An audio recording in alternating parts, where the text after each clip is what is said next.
அந்த காட்டுல மழைக்காலம் ஆரம்பிக்கிறதுக்கான நேரம் இது கிடையாது. இருந்தாலும் திடீர்னு பெய்ய ஆரம்பிச்சாங்க. 2 நாளா நிற்கவே இல்லை. திடீர்னு இப்படி பெய்ய ஆரம்பிச்ச மழையால பறவைங்களும் உணவு தேட போக முடியாம ரொம்பவும் கஷ்டப்பட்டாங்க. அம்மா, எனக்கு ரொம்ப பசிக்குது, வயிற்று என்னமோ செய்யுது. மிட்டு தம்பி, வெளியில என்ன நடக்குதுன்னு பாக்குறியா இல்லையா? 2 நாளா தொடர்ந்து மழை பெஞ்சுக்கிட்டு இருக்கு. அப்புறம் எப்படி அம்மா வெளியில போய் உணவு தேடி கொண்டு வருவாங்க? குழந்தைகள் இப்படி பேசிக்கிறத கேட்ட ரீட்டா கிளியோட மனசு ரொம்பவும் வருத்தப்பட்டது. ரீட்டா கிளி வீட்டுல மட்டும் இல்ல, எல்லா பறவைகள் வீட்லயும் இதே நிலைமை தான். சோனாக்குருவி வீட்லயும் இருந்த உணவு நேற்று ராத்திரியோட சரியா போயிடுச்சு. மழை எப்போ விடும், உணவு தேட போலான்னு சோனாக்குருவி வானத்தையே பார்த்துக்கிட்டு உட்காந்துருந்தது. வீட்டில் இருந்த உணவு நேற்று ராத்திரியோட சரியா போயிடுச்சுன்னு கொக்குவுக்கும் பியூட்டிக்கும் நல்லாவே தெரியும். இருந்தாலும் அவங்க 2 பேருக்கும் இன்னைக்கு காலையில இருந்து பசிக்க ஆரம்பிச்சிருச்சு. இருந்தாலும் இப்படி கொட்டுற மழையில அம்மாவை உணவு தேடுறதுக்காக வெளியே அனுப்புறதுக்கு மனசு இல்லாம குழந்தைங்க 2 பேரும் ஒருத்தவங்க ஒருத்தவங்க பார்த்துக்கிட்டு உட்காந்துருந்தாங்க.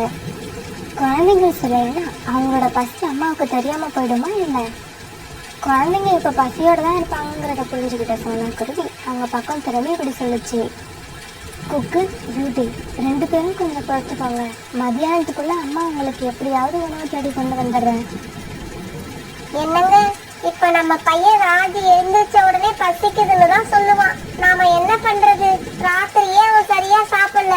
நினைச்சா மனசுக்கு ரொம்ப கஷ்டமா இருக்கு. வீட்டுல நடக்கிறது எனக்கு மட்டும் என்ன தெரியாமலா இருக்கு? மழை விடாட்டியும் கூட நான் இப்ப உணவு தேட வெளியில கிளம்பதான் போறேன். வேண்டாம், நீங்க மட்டும் தனியா போக வேண்டாம், நானும் உங்க கூட வரேன். ராணி, சொன்னா கேளு. நீ வீட்டுல இருந்து ராஜிய பாத்துக்கோ. நான் தனியா போகல, சோனாக்குருவி வீட்டுக்கு போய் அதையும் அழைச்சுக்கிட்டு தான் போக போறேன். இப்படி சொன்ன புறா அந்த மழையிலையும் வீட்டுக்கிட்டு கிளம்பி பறந்து போச்சு. இந்த சமயத்துல காலுக்காகவும் கொடிக்காகவும் தங்களோட வீட்டுல உட்காந்து இப்படி பேசிக்கிட்டு இருந்தாங்க. காலுஜி, எனக்கு பசி ரொம்ப அதிகமாகிட்டே இருக்கு. இந்த மழையும் எப்ப விடும்னே தெரியல. எந்த கவலையும் இல்லாம நீங்க பாட்டுக்கு படுத்துக்கிட்டே இருக்கீங்க. உங்களால எப்படி இப்படி இருக்க முடியுது? கோரி, மழை இல்லாதப்ப உணவு தேட போறதுக்கு நான் ரொம்பவும் கஷ்டப்படுவேன். அப்படிப்பட்டனா இந்த மழையில உணவு தேடுறதுக்காக எப்படி வெளியில போவேன்?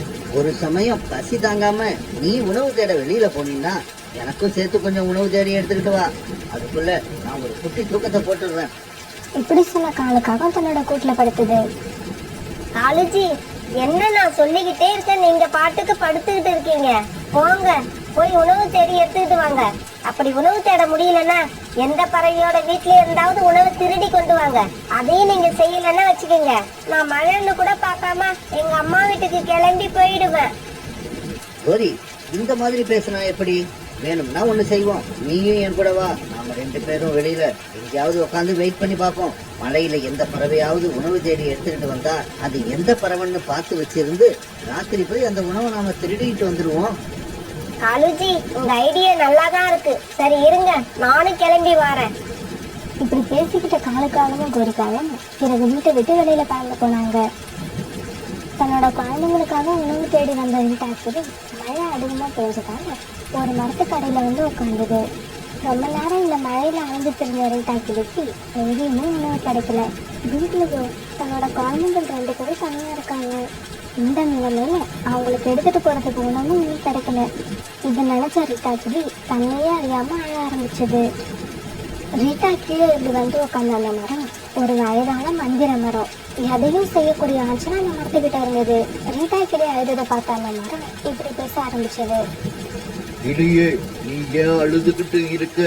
இந்த நிமிஷத்துல உன்னோட மனசுல என்ன நினைச்சுக்கிட்டு இருக்கியோ அத அப்படியே சொல்லு.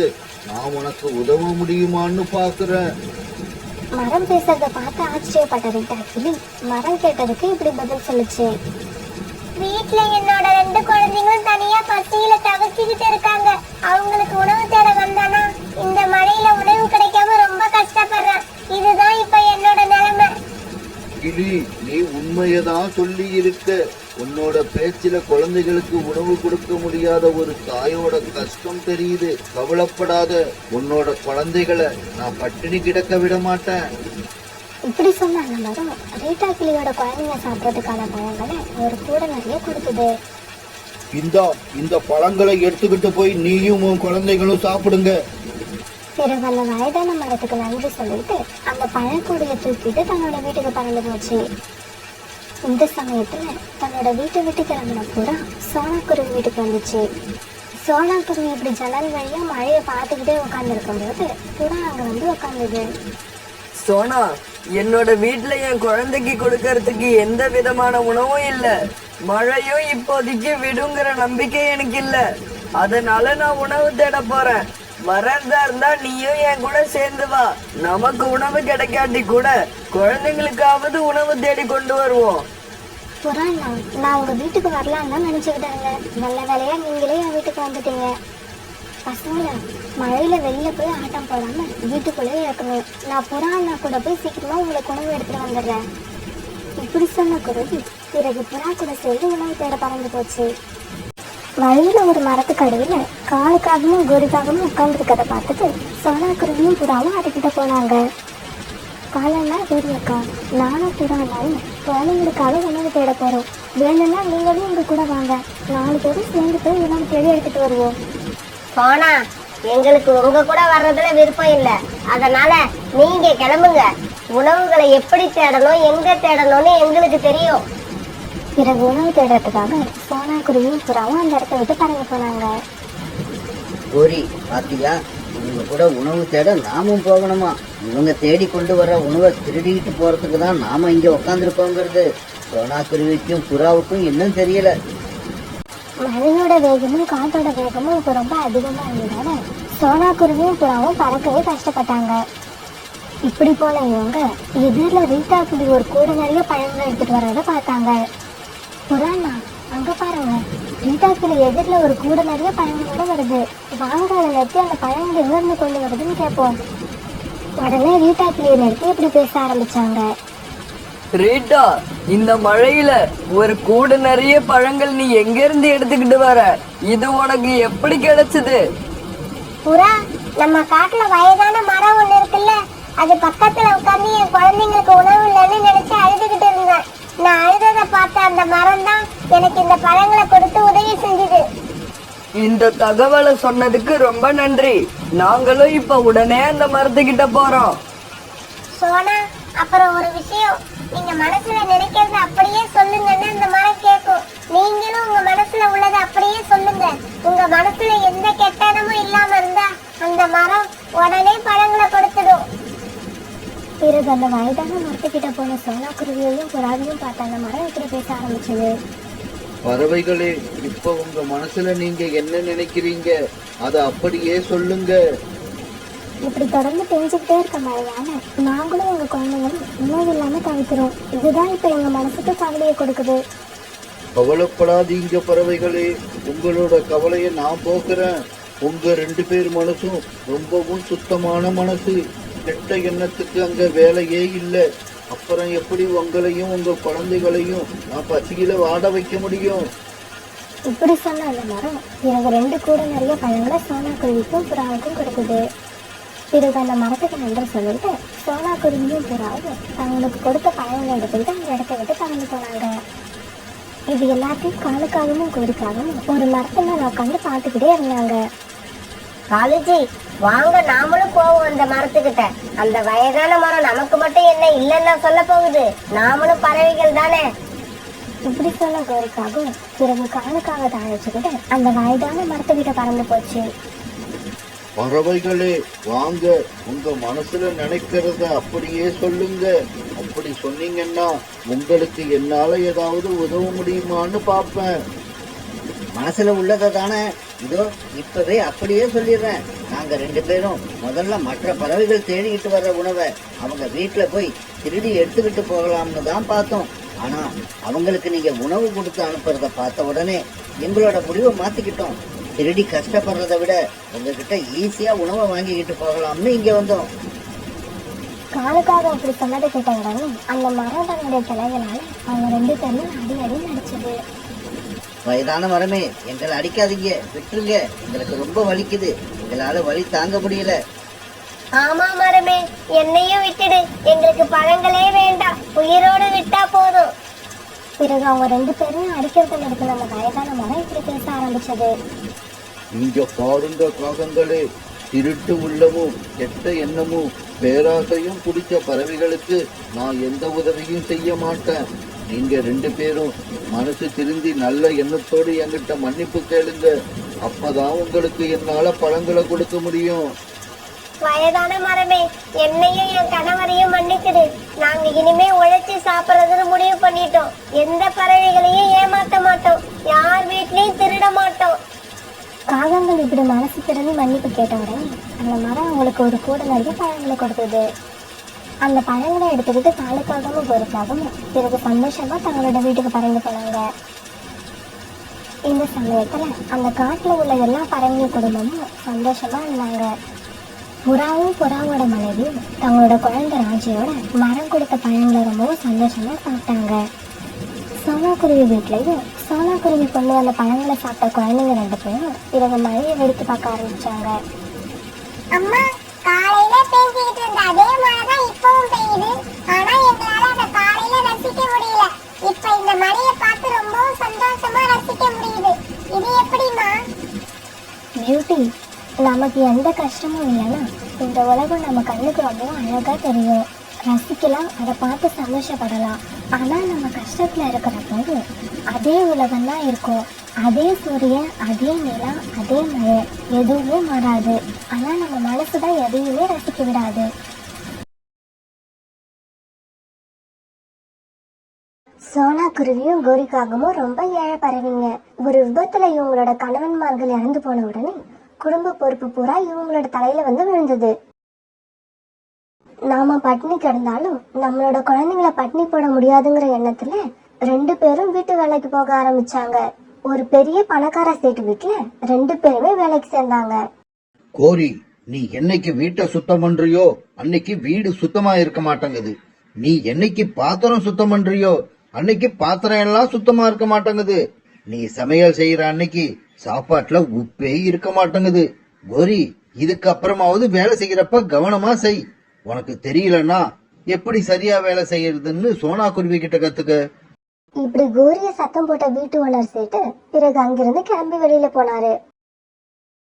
சோனா, உன்கிட்ட எத்தனை தடவை சொல்றது, பாக்குற வேலைய கொஞ்சம் அப்படி இப்படி பாரு, ரொம்ப சுத்தமா பண்ணாதன்னு. இப்ப பாரு, நீ மட்டும் சுத்தமா பண்றதால இந்த ஹவுஸ் ஓனர் என்ன மட்டும் திட்டிட்டு போறாரு. நான் சமையல் பண்ற அன்னைக்கு சாப்பாட்டுல உப்பே இருக்க மாட்டாங்கதான். நீ வேணா பாத்துக்கிட்டே இரு. அடுத்த தடவை நான் சமைக்கிறப்ப உப்பு அள்ளி கொட்டி வைக்க போறேன். கோரியக்கா, நானும் உங்ககிட்ட எத்தனையோ தடவை சொல்லிட்டேன், பாக்குற வேலைய சுத்தமா பாருங்கன்னு. அப்படி நம்ம சுத்தமா பார்த்தோம்னா யாருக்கும் பயப்பட வேண்டிய அவசியம் இல்ல, திட்டு வாங்க வேண்டிய அவசியமும் இல்ல. ஆனா நீங்க எவ்வளவு திட்டு வாங்கினாலும் திருப்பி திருப்பி அதே தப்பதான் செஞ்சுக்கிட்டே இருக்கீங்க. கோரிக்காகவும் சோனாக்குருவியும் இப்படி பேசிக்கிட்டு இருக்க அவங்களோட குழந்தைங்களான குக்குவும் ஜக்குவும் தங்களோட வீட்டுக்கு வெளியில விளையாண்டுகிட்டு இருந்தாங்க. ஜக்கு, எனக்கு தண்ணீர் தாக எடுக்குது, இரு நான் வீட்டுல போய் தண்ணீர் குடிச்சிட்டு வந்துடுறேன். அப்படியா? எனக்கு கூட தண்ணி தாங்க எடுக்குது. அப்ப நீயும் எங்க வீட்டுக்கு வா, நான் உனக்கு தண்ணி தரேன். குக்கு, இந்த சமயத்துல நம்ம 2 பேருக்கும் ஐஸ்கிரீம் கிடைச்சா எப்படி இருக்கும்? ஐஸ்கிரீம் கிடைச்சா நல்லாதான் இருக்கும், ஆனா அத வாங்க பணம் வேணுமே. வா, நம்ம 2 பேரும் போய் ஐஸ்கிரீம் விக்கிறவங்க கிட்ட கடனா ஐஸ்கிரீம் கேட்டு பாப்போம். நம்ம அம்மா வந்ததுக்கு அப்புறம் பணம் கொடுக்கறதா சொல்லுவோம். குக்குவுக்கு கடன் கேட்கறதுல இஷ்டம் இல்லைன்னா கூட ஐஸ்கிரீமோட நினைப்பு அவனை ஜக்கு கூட போக வச்சது. இவங்க அந்த ஐஸ் வண்டி கிட்ட போனப்ப இவங்கள மாதிரியே சின்ன பறவைங்க அங்க ஐஸ்கிரீம் வாங்கி சாப்பிட்டுக்கிட்டு இருந்தாங்க. அத பார்த்து இவங்க 2 பேருக்கும் நாக்குல எச்சி ஊறிச்சு. மோட்டோ ஆண்டிஜி, எங்களுக்கு ஐஸ்கிரீம் கொடுங்க. என்னது, உங்களுக்கு ஐஸ்கிரீம் வேணுமா? ஐஸ்கிரீம் வாங்க பணம் 2 பேரும் வச்சிருக்கீங்களா?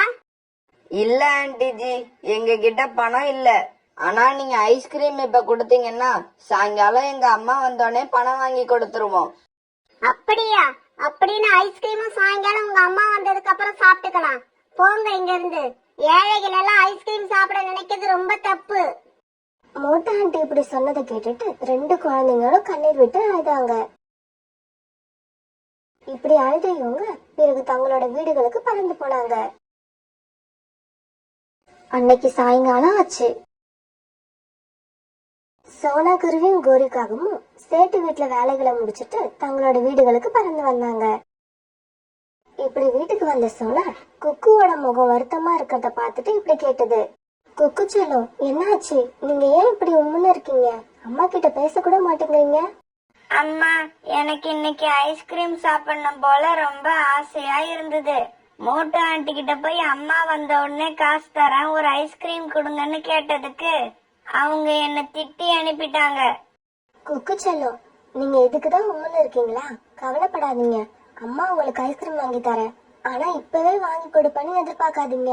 குடும்பத்தை நடத்தவே அம்மா எவ்வளவு கஷ்டப்படுறேன்னு உங்களுக்கு நல்லா தெரியும். இருந்தாலும் அம்மா உங்களுக்கு எப்படியாவது கூடிய சீக்கிரம் ஒரு ஐஸ்கிரீம் வாங்கி தரேன். குடும்பத்தை நடத்த ஏற்கனவே கஷ்டப்பட்டுட்டு இருக்க அம்மாவை ஐஸ்கிரீம் கேட்டு இன்னும் கஷ்டப்படுத்துறோமேன்னு நினைச்ச குக்குவோட கண்ணுல கண்ணீர் வந்தது. அம்மா அம்மா, நான் ஐஸ்கிரீம் கேட்டு உங்க மனச கஷ்டப்படுத்தி இருந்தா என்ன மன்னிச்சிடுங்க. அம்மா, எனக்கு ஐஸ்கிரீமே வேண்டாம். நான் இனிமே ஐஸ்கிரீமே சாப்பிட மாட்டேன். மறுநாள் பொழுது விடிஞ்சிச்சு. மறுநாள் வேலைக்கு போற வழியில கோரிக்காகவும் சோனா குருவியும் இந்த நிகழ்ச்சிய பத்தி பேசிக்கிட்டாங்க. சோனா, நேத்து நான் வீட்டுக்கு போனப்ப என் பையன் ஐஸ்கிரீம் சாப்பிட்டே ஆகணும்னு அடம்பிடிக்க ஆரம்பிச்சிட்டான். பசங்க ஆசைப்பட்ட உடனே வாங்கி கொடுக்க நம்ம கையில என்ன பணமா இருக்கு? அவனை என்னென்னவோ சொல்லி சமாதானப்படுத்துறதுக்குள்ள எனக்கு போதும் போதும்னு ஆயிடுச்சு. கோரி அக்கா, நேத்து என் பையன் குக்கும் ஐஸ்கிரீம் வேணும்னு கேட்க ஆரம்பிச்சான். நானும் அவனுக்கு ஐஸ்கிரீம் வாங்கி கொடுக்கணும் தான் நினைக்கிறேன். ஆனா நம்ம ஆசைப்படுறதெல்லாம் எங்க நடக்குது? சோனா, நம்மளால எப்படி ஐஸ்கிரீமுக்கு செலவு செய்ய முடியும்னு நீ நினைக்கிற? நாமும் நம்ம குழந்தையும் 2 வேளை உணவு சாப்பிடறதே பெரிய விஷயமா இருக்கு. கோரி அக்கா, என்கிட்ட மட்டும் பணம் இருந்து என் குக்கு ஐஸ்கிரீம் வேணும்னு கேட்டா நான் மாட்டேனே சொல்ல மாட்டேன். மத்த குழந்தைங்க மாதிரி என் குழந்தையும் ஐஸ்கிரீம் சாப்பிடணும்னு வாங்கி கொடுப்பேன். சோனா, இந்த விஷயத்துல பசங்களை சொல்லி ஒண்ணும் குத்தல்ல. அடிக்கிற வெயில நமக்கே ஐஸ்கிரீம் சாப்பிடணும் போல இருக்கும்போது பசங்களுக்கு பின்ன இருக்காதா? இவங்க இப்படி பேசிக்கிட்டத மரத்துல உட்காந்து கேட்ட ஒரு வயதான பறவை சோனா குருவியையும் கோரிக்காகத்தையும் தான் கிட்ட கூப்பிட்டுச்சு. ஆமா, நீங்க 2 பேரும் உங்க குழந்தைங்களுக்கு ஐஸ்கிரீம் வாங்கி கொடுக்கணும்னு ஆசைப்படுறீங்களா? ஆமா பாட்டி, நாங்க எங்க குழந்தைங்களுக்கு ஐஸ்கிரீம் வாங்கி கொடுக்கதான் நினைக்கிறோம். ஆனா எங்க கிட்ட அந்த அளவு பணம் இல்ல. நாங்க ரொம்ப ஏழை. பரவாயில்ல மகளே, நீங்க ஏழையா இருந்தா கூட உங்களால உங்க குழந்தைங்களுக்கு ஐஸ்கிரீம் கொடுக்க முடியும். நாங்க எப்படி பாட்டி ஐஸ்கிரீம் வாங்கி கொடுக்க முடியும்? ஒரு சமயம் ஐஸ்கிரீம் வாங்க நீங்க பணம் கொடுக்க போறீங்களா? அப்படி இல்ல மகளே, காசு கொடுத்து ஐஸ்கிரீம் வாங்கினா கூட 1, 2 தான் வாங்கலாம். இந்தாங்க, இந்த விதைகளை எடுத்துக்குங்க. இதுல உள்ளது எல்லாம் மந்திர விதைகள். இத உங்க வீட்டு பக்கத்துல மண்ணுல புதைச்சு வைங்க. நாளைக்கு காலையில இந்த செடிகள் வளர்ந்து அதில் ஐஸ்கிரீமும் காய்க்க ஆரம்பிச்சிடும். உங்க குழந்தைங்களை வயிறு நிறைய ஐஸ்கிரீம் சாப்பிட சொல்லுங்க. இப்படி சொன்ன அந்த வயதான பறவை தன்னுடைய வீட்டுக்குள்ள போயிடுச்சு. கோரி அக்கா, வாங்க, இப்பவே லேட் ஆயிடுச்சு நம்ம வேலைக்கு போறதுக்கு. வேலையில இருந்து திரும்பி வந்து சாயங்காலமா இந்த விதைகளை விதைச்சு பாப்போம். சோனா, வேலைக்கு நான் வரல. நீ வேணும்னா போ. நான் வீட்டுக்கு போய் இப்பவே இந்த விதைகளை விதைக்க போறேன். கோரி அக்கா, இன்னைக்கு வேலைக்கு நீங்க வராம இருந்தீங்கன்னா இன்னைக்கு சம்பளத்தை சேட்டு நமக்கு கொடுக்க மாட்டாரு. சோனா எவ்வளவோ எடுத்து சொல்லியும் கோரிக்காக சோனா பேச்சு கேட்கல. அந்த வயதான பறவை கொடுத்த விதைகளை எடுத்துக்கிட்டு தன்னோட வீட்டுக்கு போயிடுச்சு. அம்மா, இதெல்லாம் என்ன விதைகள்? இவைகளை விதைச்சு வச்சா என்ன மாதிரியான செடிகள் வரும்? ஜக்கு, இந்த விதைகள் மந்திர விதைகள். இந்த விதைகள் இருந்து வர செடியில ஐஸ்கிரீம் காய்க்க போகுது. நீ இந்த செடியை ரொம்ப கவனமா பாத்துக்கணும். ஒரு ஐஸ்கிரீம் கூட யாருக்கும் இலவசமா கொடுக்க கூடாது. சரிம்மா, நீங்க சொன்ன மாதிரியே இந்த விதையில இருந்து வர செடிகளை நான் கவனமா பாத்துக்கிறேன். அம்மா, நான் ஐஸ்கிரீம் மட்டும் இல்ல, ஐஸ்கிரீம் சாப்பிட்ட குச்சி கூட யாருக்கும் இலவசமா கொடுக்க மாட்டேன். ஜக்கு, அந்த வயதான பறவை சொன்ன மாதிரியே இந்த செடியில ஐஸ்கிரீம் காய்க்க ஆரம்பிச்சிடுச்சுன்னா நாம ஐஸ்கிரீம் கடையே ஒண்ணு ஓபன் பண்ணிடலாம். கடை திறந்து கொஞ்ச நாளைக்கு அப்புறம் கடையில இருந்து வர பணத்தை வச்சு நாம சொந்தமா ஒரு பெரிய வீட்டை விலைக்கு வாங்கிடலாம். அம்மா அம்மா, உங்களோட ஐடியா எல்லாம் ரொம்ப அருமையா இருக்கு. இருந்தாலும் நீங்க இப்ப வேலைக்கு போகலாமா? இந்த விதைகளையும் இதுல இருந்து வர செடியையும் நான் கவனமா பாத்துக்கிறேன். ஜக்கு, இதுக்கப்புறம் அம்மா வேலைக்கு போகணும்னு என்ன அவசியம்? இனிமே எனக்கு ஐஸ்கிரீமை வித்து வர்ற பணத்தை வாங்கி கல்லாப்பட்டியில போடுறதுக்கே நேரம் சரியா இருக்கும். பிறகு கோரிக்காகவும் ஜக்கும் அந்த விதைகளை அந்த இடத்துல விதைச்சு வச்சாங்க. சேட்டு வீட்டுல வேலையை முடிச்சுட்டு தன்னோட வீட்டுக்கு வந்த சோனா குருவி அந்த மந்திர விதைகளை தன் வீட்டு பக்கத்திலேயே விதைக்க ஆரம்பிச்சது. மந்திர விதையே, நீ சீக்கிரமா செடியா வளர்ந்து என் மகனுக்கு ஐஸ்கிரீம் கொடு. குக்கு ஐஸ்கிரீம் சாப்பிடறத பாக்கணும் போல எனக்கு ஆசையா இருக்கு. ஏன்னா இது வரைக்கும் என் பையன் ஐஸ்கிரீம் கேட்டு நான் ஒரு தடவை கூட வாங்கி கொடுத்ததே இல்லை. பிறகு வீட்டுக்குள்ள வந்த சோனா குருவி தன் பையன் குக்கு கூட படுத்து நிம்மதியா தூங்குச்சு.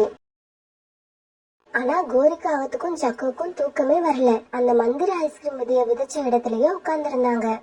அப்படி செடியில இருந்து ஐஸ்கிரீம் காய்ச்ச உடனே அதையெல்லாம் பறிச்சுக்கிட்டு போய் விக்கிறதுக்காக கோரிக்காக ஒரு ஐஸ்கிரீம் ஸ்டாலையே வாங்கி பக்கத்துல நிப்பாட்டி வச்சிருந்தது. அம்மா வாங்கம்மா போய் படுப்போம், எனக்கு தூக்கமா வருது. செடி வந்து அதுல ஐஸ்கிரீம் காய்ச்ச உடனே யாரும் எடுக்க மாட்டாங்க. அம்மா நம்ம காலையில சீக்கிரம் எழுந்திருச்சு வந்து பறிச்சுப்போம் வாங்க. ஜக்கு இப்படி வலுக்கட்டாயப்படுத்தி கூப்பிட்ட உடனேதான் கோரிக்காகம் வீட்டுக்குள்ள போய் படுத்து தூங்குச்சு. மறுநாள் பொழுது விடிஞ்சிச்சு. காலையில கண் வச்ச கோரிக்காகமும் ஜக்குவும் நேரா மந்திர விதைய விதைச்சு வச்ச இடத்துக்கு போனாங்க. ஆனா இவங்க விதைச்சு வச்ச இடத்துல ஒரு செடியும் வரல, அங்க ஐஸ்கிரீமும் இல்ல. என்னடா ஜக்கு இப்படி ஆயிடுச்சு?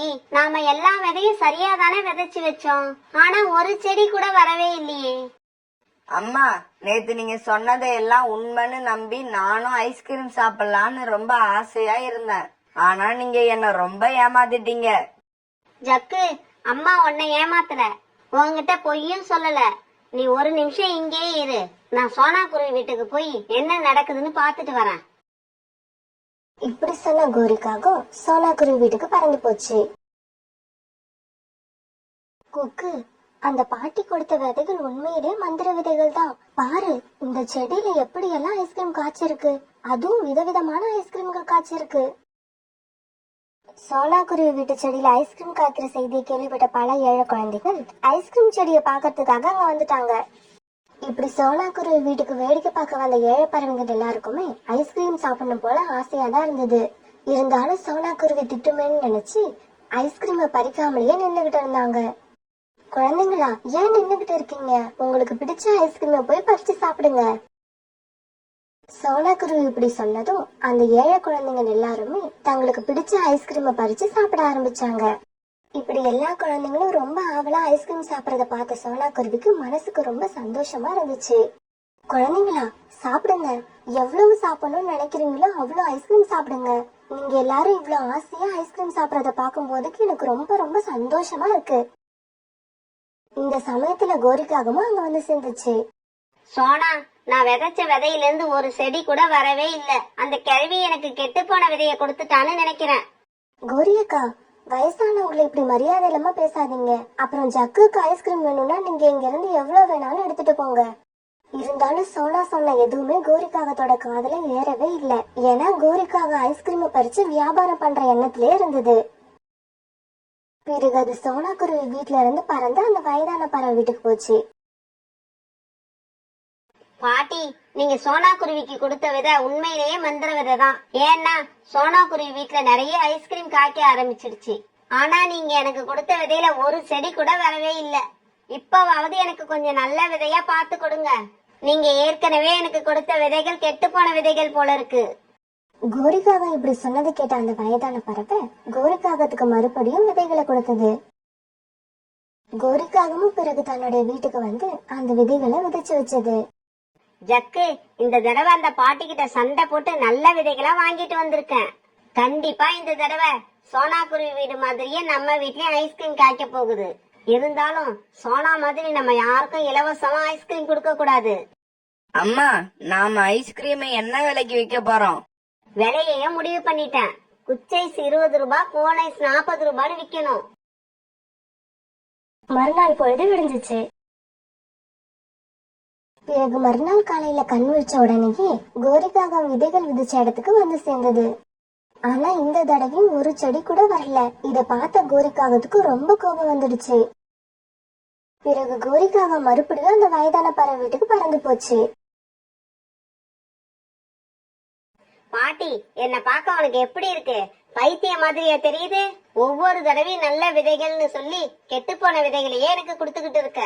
நான் போய் விதைச்சு வச்சா அது வந்து செடியே வரமாட்டேங்குது. நீ கொடுக்கிற கெட்டு போன விதைகளால என்னோட உழைப்பு எல்லாம் வீணா போகுது. ஏய் காகமே, செடிகள் வளராமல் இருக்கிறதுக்கு காரணம் ஏன் விதைகள் கெட்டு போனதால இல்ல, உன்னோட மனசு கெட்டு போனதால.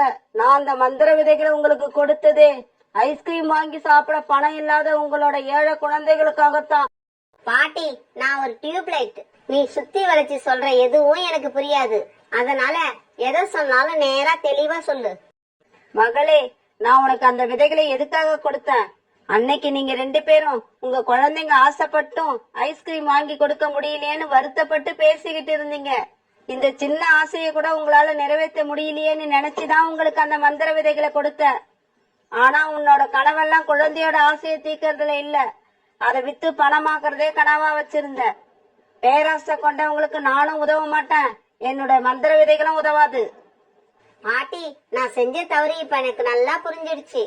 இனிமே கண்ணுல பட்டதெல்லாம் காசாக்கணும்னு நினைக்க மாட்டேன்.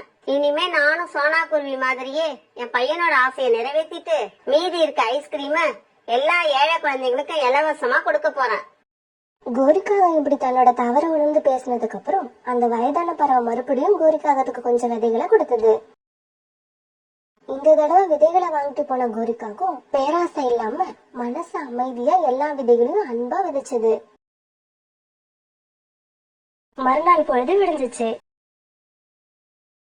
மறுநாள் காலையில கோரிக்காகம் விதைச்சதுல இருந்து நிறைய செடிகள் வளர்ந்து விதவிதமான ஐஸ்கிரீம்கள் காய்ச்சி தொங்கினதை பார்த்த கோரிக்காகத்துக்கும் ஜக்குவுக்கும் ரொம்ப சந்தோஷம் ஆயிடுச்சு. ஜக்கு உடனே அவசரமா அந்த ஐஸ்கிரீம்களை சாப்பிட ஆரம்பிச்சான்.